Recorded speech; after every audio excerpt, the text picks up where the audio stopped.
Hey, in this video, we're going to talk about pain and how we explain it and address it within the body fluency system. So if you're someone who is suffering from some form of chronic pain, either chronically experiencing all the time, or maybe when you perform certain activities, athletic or everyday activities, experiencing pain, then at the end of this video, I'd like for you to have a clear mental picture of what's actually happening, the source cause of that pain, and what you can do to address it. And the main point I want to make here is that all pain related to the musculoskeletal system, for the most part, is the result of problems in the fluency of your body network. So therefore, improving your body fluency is the answer. So let's take a look at this.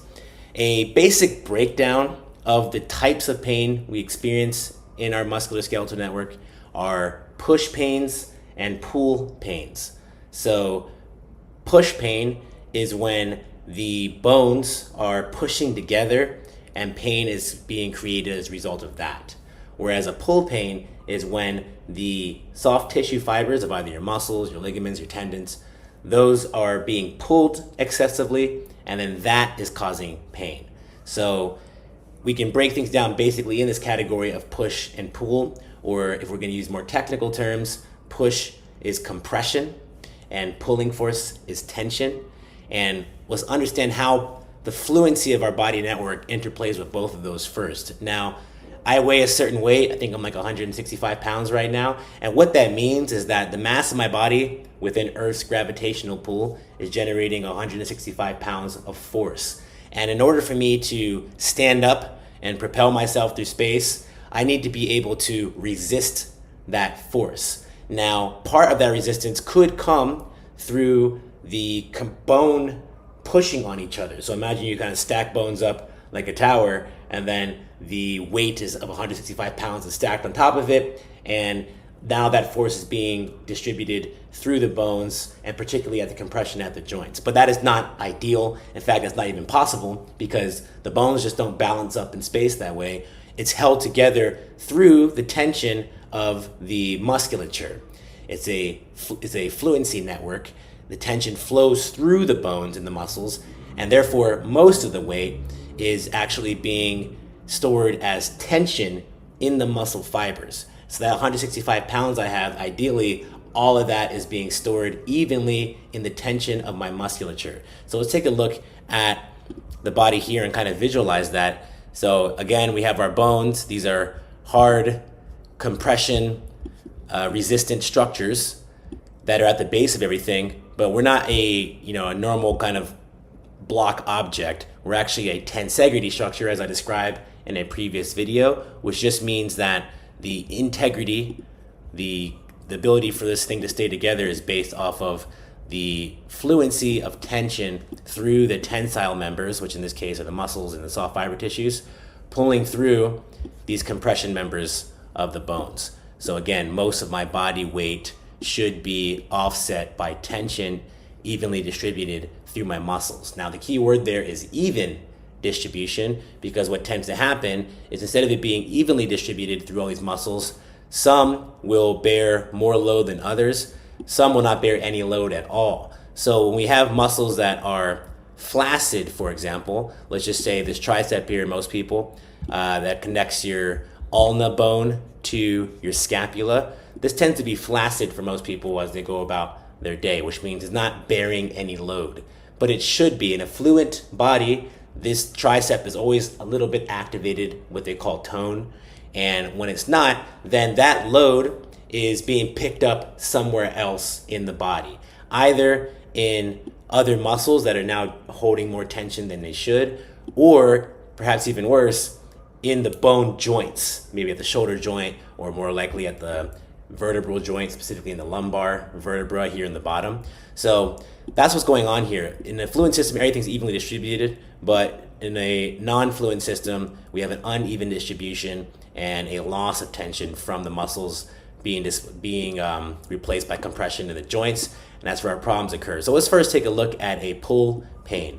Let's take a common situation people have. I'm going to get rid of all these muscles here and get a clean slate. I'm going to put on what's called the origin insertion view. This is showing the exact point where muscles are inserting into bone. When you do the body fluency system, you learn how to feel each of these points, and that's how you get that mental fluency over the system. And for a lot of people, most people really, their pectoralis minor, which connects the scapula to the sternal ribs here in the front, this muscle is stuck in the short position. So imagine if this length here was short, so that the scapula was pulled closer to the front of the rib cage, and you'll recognize that position. If this is a kind of a neutral position as it should be in, then most people actually have this in a short position, in a slouched shoulder position like this, right? So most people are like this all the time. And actually, just to add that, not only is this stuck in short, but also the serratus anterior muscle tree, which inserts here, particularly the sternal and manubrial, this is the manubrium, this bone right here, portions of this muscle which connects to the side of your ribs, these tend to be short. So again, if you see that on my body, if I were to, this is me neutral fluency, this is a good position to be in, neutral posture. But if I have this chronically short pec minor, and then I have my serratus chronically short, this is the position. There's nothing wrong with this position. It's might be a position I do before I pick something up. But if I'm like this all the time, then it'll get stuck here. What do I mean by stuck? Well, let's take a look at that actually. Let's take a quick visualization of, say I zoomed in on these muscle fibers here and actually looked at what they look like, and you get to the most basic unit of a muscle fiber, which is a sarcomere, just a contracting unit. So you have these protein filaments, just a kind of a string of molecules, which will bind with another string of molecules here. It's called myosin actin, but who cares about the technical names? Just think about the basic physics of it. You got one string connecting to another string, and through a nervous impulse comes in, they contract, they attach, and then they slide together like this. So that's the contraction when they go in like that. And then when they relax, they go back to the neutral position like this. So that is this. So imagine now I'm stuck in this muscle contraction. And what does it mean to be stuck in that? As I described in the last video I posted, you have another tissue called fascia, which will kind of wrap around like cobwebs. So imagine I just wrap this up with a bunch of other fiber, in different directions, so that it couldn't release back into the neutral position. It was stuck in that contracted position. Now take that and zoom it out to the big league here. That's what we have here. So this pec minor and this serratus anterior fiber, imagine it's stuck in the short position. What now happens? Well, because it's a network, there are network effects. I'm not just shortening this and the rest of my muscles are staying the same. The entire network is altering as a result of this change in one part of it. And particularly, other muscles that are connecting the scapula to the rest of the body are going to be affected. For example, the trapezius muscles, we'll just take a look at those. These trapezius muscles, if you can imagine, if my scapula is being pulled forward in this direction, forward and in toward the ribs, then that means that these muscles are pulled long. So we visualize that here. Right now, you can think about this as the neutral position. If I kept pulling these red rods out, then I'm getting a longer position.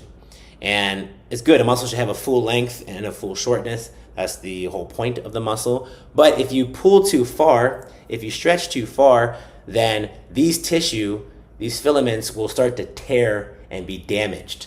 And that damage will send a signal back to your nervous system that'll register as pain. And this is what I mean by pull pain. So a lot of people walk around with chronic pain in their upper shoulders, upper back, or perhaps as well here in the neck region. So there's pain in this area, and it's typically related to these muscles here being stuck in the short position. Now, a quick note on the different types of muscle pain that one experiences.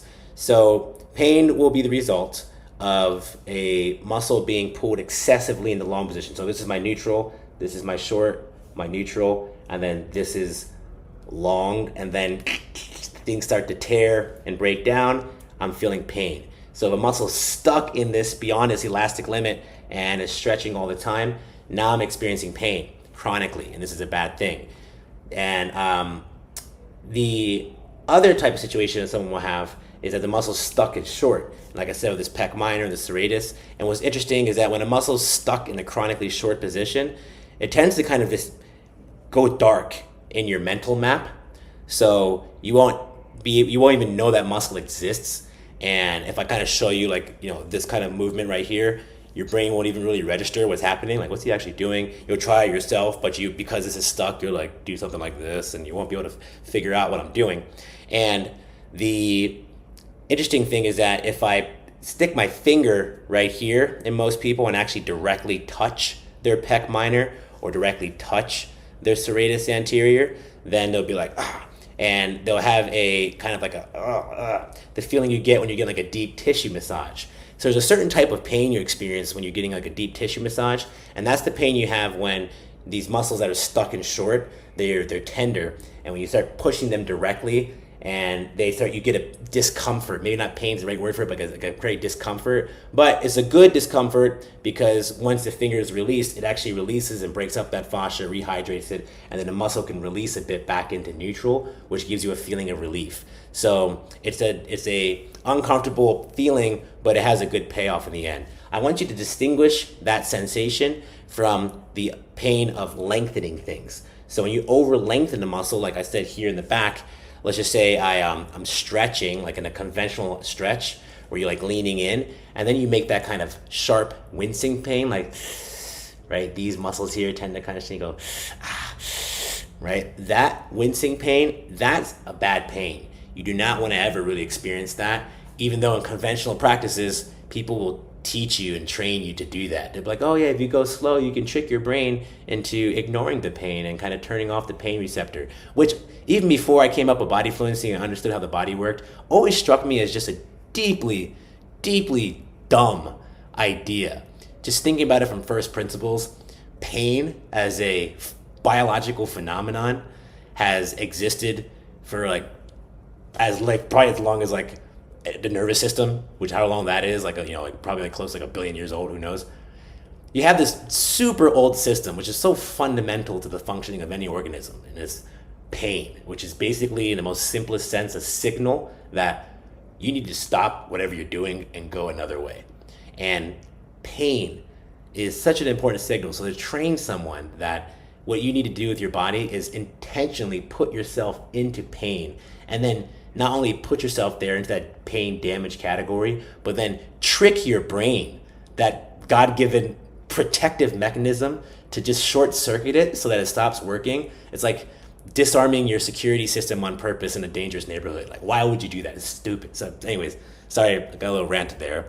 But number one rule in the Body Fluency system when you train with us is, if you are feeling any sort of pain or any sort of pain, like discomfort in that sort of way, you are not doing the right thing. You are not doing our system. You're doing something else. You're off the path. It's the most sure signal that you should not continue in that movement. When you do our movements, everything feels effortful and relieving, which are two good sensations.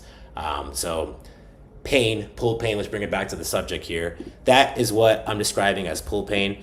And what's happening here is that you're excessively pulling the tissue, causing it to start to tear and damage. That is sending signals to your nervous system in the form of pain. So actually, let's take a look at the nervous system here so we can understand that the nervous system is not like some magical ethereal force, but again, it's just a simple, basic, common sense physics intuition when you just look at it. So you have these nerves that are coming out of your spine that are innervating these muscles, as well as having sensory nerves that are receiving information back to it, such as when things get stretched too far and you get a pain response, which you can short circuit if you're an idiot. Sorry. And these pains will, so you overstretch this and send pain back to your nervous system. That goes to your brain. You're like, stop doing that. So now let's take a look at the push pain. Actually, before I get to that, let's just finish. How would I relieve this? So if I don't want to experience this pain here on the on this part here, a good massage therapist will understand where the pain is, the problem ain't. as they say, and then they will massage you in some other part of your body, which will allow a release here. So for example, I don't massage people, but if I were to massage someone, then I would, come in here and massage there, or better yet, give you the autonomy, which is what I care about, to get like a massage ball and put it into that point and then release it yourself. That will restore a bit more length to your pec minor, to your serratus anterior, which will then take length and load off of this muscle, any of these muscles here in the back that are being overworked.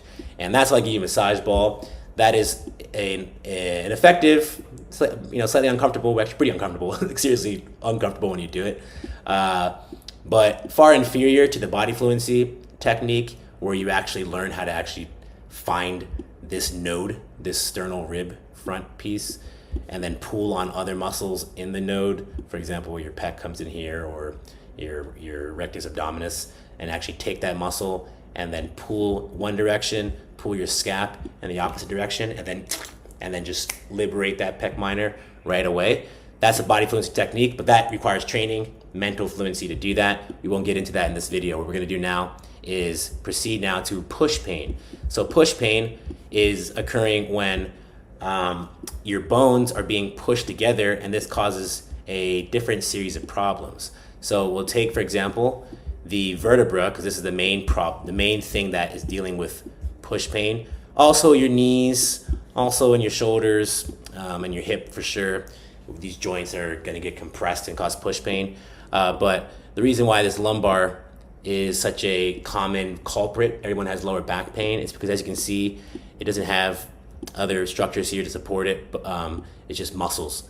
And which means that the weight of gravity when you're standing up straight all day or sitting down in a chair all day is compressing this spine down. So there's two ways you can get excessive push going on this vertebra. Either gravity is just doing its work and allowing them to push on each other, and or the muscles that are connecting the vertebra are like squeezing it together because they're stuck in a short position. So let's take a look at these muscles. If I put on this view again, oops, that's not what I wanted to do. If I put on so each of these little colors here represent muscle insertion points. So think about all these muscles that connect to our vertebra. We have our, for example, multifidus here, connecting our medial to our spinal processes. We have these intertransversi muscles, the lateral and the medial, which are connecting each vertebra to the other. We have our longissimus thoracis muscle coming alongside here. We have our quadratus lumborum connecting the sides of our process. And by the way, how do I know these things? I didn't go to med school for 10 years or whatever. I just sat here with this anatomy app and did the body fluency technique to feel and isolate each and every one of these muscles. So each thing I'm mentioning here, I can feel it, I can activate it, I have that mental fluency. And then what I do is, now that I can feel them, I get them all connected to each other so that the tension can flow through evenly through all these points, as well as the rest of the body, but specifically locally here. When you do that, then what that does is it not only aligns the spine, but it also decompresses the spine, which means that the contraction of these muscles against each other will cause the vertebra to separate from each other and create space in between. If I don't have that, then they'll be compressing each other, and then that compression can start to damage the tissue here meant to, hold back and prevent the forces of compression, such as your annulus fibrosis. Now, I'm particularly pointing out this thing because this is what's giving us problems when you have things like disc herniations, which are very common. And then disc herniations are one of the most common ways that cause a common nerve pain known as sciatica. So let's take a look at sciatica. What is sciatica? Again, I'm showing you guys this stuff because when people think about the body, they tend to think of it in magical terms, because things that people can't see, they think of as magical and ethereal. So my background is teaching people language and how to pronounce things properly. And they're like, oh, how do you pronounce that French R? You have to put your soul into it. Like, no, you don't. Like, there's actual muscle contraction and anatomy to it, which it's just happening behind closed doors. You can't see it, and that's why it's elusive to you. But because of technology, like I'm showing you here, we can create a very clear and accurate picture within our mind's eye, connect that to our kinesthetic feeling, and then gain a mastery and precision and control over that space. So it's not magic, it's just basic physical processes you see every day in the world outside of your body. When you can connect that common sense to the inside, now you can find common sense solutions. So coming back to the sciatica, what's actually happening physically here, you have these nerves which are taking like neurons from your spine, from your brain down into your muscles to actually activate, innervate those muscles to contract. That's basically what the nervous system does. It just causes muscles to contract. And they come through these specific pathways. And you have your sacrum here and your lumbar, which means the lower portion of your spinal column. And you have the spinal cord inside of the vertebra, protected by the vertebra, and then it comes out at each vertebra point to go in. So you have these lumbosacral nerves, these lumbar nerves, and then these sacral nerves, which are nerves from the sacrum, and then they converge here at the sciatic nerve, and then the sciatic nerve then comes and innervates all the muscles down your leg. And what happens then is that if I say herniate or dislodge or cause some sort of problem physically at this disc here at the lumbar, then this will then put pressure on the nerve, and then that will send a shooting pain down the leg. That is what sciatica is. So I found a good video helping to visualize it even better. So here we are again with this lumbar vertebra, and if there's too much push compression force here, then that might cause a degeneration of this disc here, that annulus fibrosus, and then that could go like a bulging disc. And let me make myself smaller. And that will bulge and push onto the nerve and then send a pain. See a little red thing causing pain there. Also another thing that can happen to the bones as a result of too much force is the arthritis. So the bones are scraping against each other and they start getting messed up, inflamed, and then that arthritis builds up and then causes a pressure on the nerve. You have this thing called a stenosis, and they have different names for the different pathologies, and some of them are like really hard to pronounce, but it's all the same thing. You're just pushing things. You're pushing on the nerve due to there being a lack of tension to actually support and decompress the spine and give it space, right? So here we go, and then this was a spondylolisthesis, whatever, I can never pronounce this word. And the vertebra is sliding out here and then causing pain and problems itself there. But as you can see, if you visualize all these problems, what's the solution to all these problems? A force of tension pulling vertebra 1 up, vertebra 2 down to create space, to create relief on this vertebral joint. That is what we're doing. I never had any of these sorts of sciatic or nerve pains, but what actually spawned the whole process of me getting into this stuff, I had a scoliosis since I was a kid, which is to say that my vertebrae were all out of alignment and in whack here, and that never caused me pain until 2 years ago. I started to feel pain in this area. It would have been a pull pain on the muscles on one side being excessively lengthened and tearing as a result of that excessive bend. So not only did it look bad, it felt bad. And then I was like, all right, enough's enough. I'm stopping everything and just understanding how this human body worked. And after going through different systems that were kind of speaking in very vague and opaque terms about what was happening, I'm like, why is this so complicated? What's actually happening? Why are you talking about like it's magic? And then now I came in here, got this anatomy app, made the connection between what I was seeing and what I could feel in my body, clean things up with the network theory and other things that are not really, as far as I can tell, been introduced into our thinking when it comes to anatomy. And as a result, I was able to activate all these muscles as well as everything else, and then decompress my spine so much that not only was I more fluent, I also even gained height. I'm about an inch taller now as a result of this, which sounds crazy until you think about all of those vertebra. There's 5, 12, 7, is there 24 vertebrae, I guess, in total. Imagine if each of those, you just add like a little bit of, like a little, millimeter of space into each one. then overall it stacks up and you get taller.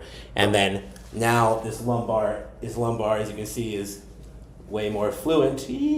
Control it and do all kinds of twerk to my life's glee. And most importantly, just feel free and fluent in that region. So there's no more pull pain, there's no more push pain, and I have lots of athletic capacity now as well, which is also important.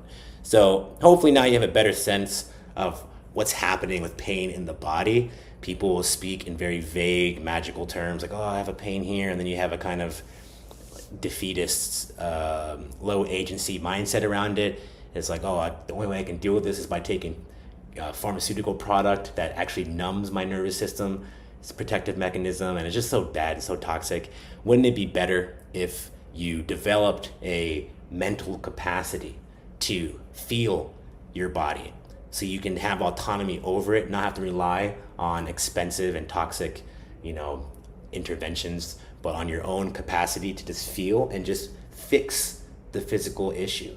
Just detangle things, just maneuver things around, reposition things back in place, decompress, release, relieve, and feel good. Wouldn't that be a great thing? Well, that is what I'm trying to create with Body Fluency. I've developed that for myself, and now I'm trying to develop ways to transmit that skill into your mind so that you could feel that same relief and unleashing of power and potential that I have with my own body. So I hope this video added some clarity to things for you. If you're suffering from chronic pain, then my heart goes out to you. I'm hoping to develop this in a way that people can actually deal with this issue, not just now, but for posterity as well. So if you want to support that mission, then check us out at bodyfluency.net, like and subscribe, and let me know in the comments what you're dealing with. And if you have any other questions on this, I'd be happy to go in there and answer it. Thank you for watching, and have a good day.